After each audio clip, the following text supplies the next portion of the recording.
28వ తారీఖునే alert వచ్చింది, అంటే బుధవారమే మీకు అలర్ట్ వచ్చింది తుఫాన్ రాబోతా ఉంది అని చెప్పి. 28వ తారీఖున బుధవారం రోజున తుఫాన్ రాబోతా ఉంది. శుక్రవారం సాయంత్రానికల్లా ముమ్మరమైన వర్షాలు పడతాయి,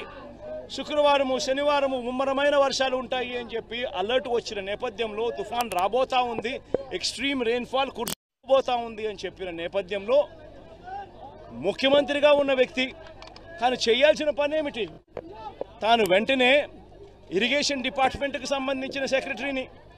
హోమ్ డిపార్ట్మెంట్కి సంబంధించిన సెక్రటరీని, రెవెన్యూ డిపార్ట్మెంట్కి సంబంధించిన సెక్రటరీని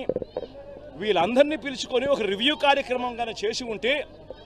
ఇరిగేషన్ సెక్రటరీ వెళ్ళి ఈ తుఫాను ఈ వైపున వస్తూ ఉన్న నేపథ్యంలో డ్యాములలో ఏ మేరకు స్టోరేజ్ కెపాసిటీ ఉంది, పైచిలుకు నుంచి తుఫాన్ రాబోతూ ఉంది, ఇక్కడ తుఫాన్ రాబోతూ ఉంది, పైనుంచి మహారాష్ట్ర నుంచి కర్ణాటక నుంచి తెలంగాణ నుంచి కూడా నీళ్లు రాబోతూ ఉన్నాయి, ఆ నీళ్లు రాబోతూ ఉన్న పరిస్థితుల్లో ఒకవైపున ఉంటే మరోవైపున ఇక్కడ బీభత్సమైన వర్షాలు కూడా కురవబోతూ ఉన్నాయి అన్న పరిస్థితులు ఇటువైపున ఉంటే, ఇరిగేషన్ డ్యాములలో శ్రీశైలం కానీ నాగార్జున సాగర్ కానీ పులిచింతలు కానీ ఈ 3 డ్యాములలో కనీసం 75 టీఎంసీలు, ఒక్కొక్క డ్యామ్లో కనీసం 25 టీఎంసీలు అన్నా కూడా కనీసం తగ్గించి కిందికి వదిలేసి ఉంటే, మొత్తంగా కనీసం 70-75 టీఎంసీల కనీసం కెపాసిటీ మేరకు నీళ్లు కిందికి వదిలేసి ఉంటే, బుధవారం నుంచే వదిలేసి ఉంటే ఆ ఫ్లడ్ కుషన్ అన్నది కన్నా ఆ డ్యాములలో పెట్టుకొని ఉంటే పైనుంచి వచ్చే తుంగభద్ర నుంచి, పైనుంచి తెలంగాణ నుంచి కూడా మూసీ రివర్ ద్వారా వచ్చే పులిచింతల దాకా వచ్చే కృష్ణా నది అంతా కూడా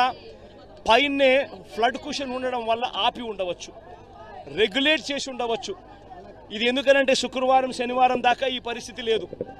శనివారం దాకా నీకు టైం ఉంది,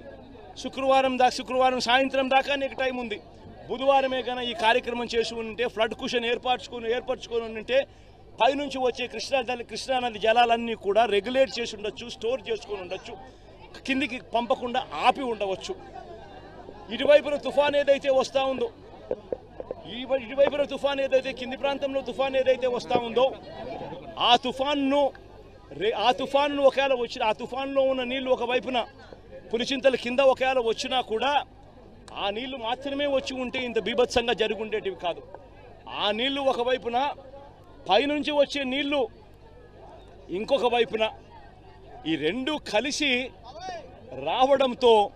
ఏకంగా 11 లక్షల క్యూసెక్కుల కింద ఆ ఉధృతంగా తయారైపోయి ఈ పరిస్థితి వచ్చింది. ఈ పరిస్థితి వచ్చిన నేపథ్యంలో మరి పైగా ఈ పెద్ద మనిషి చంద్రబాబు నాయుడు ప్లానింగ్ చేయకపోగా బుధవారమే అందరి అధికారులను పిలిచి, irrigation secretary, revenue secretary, home secretary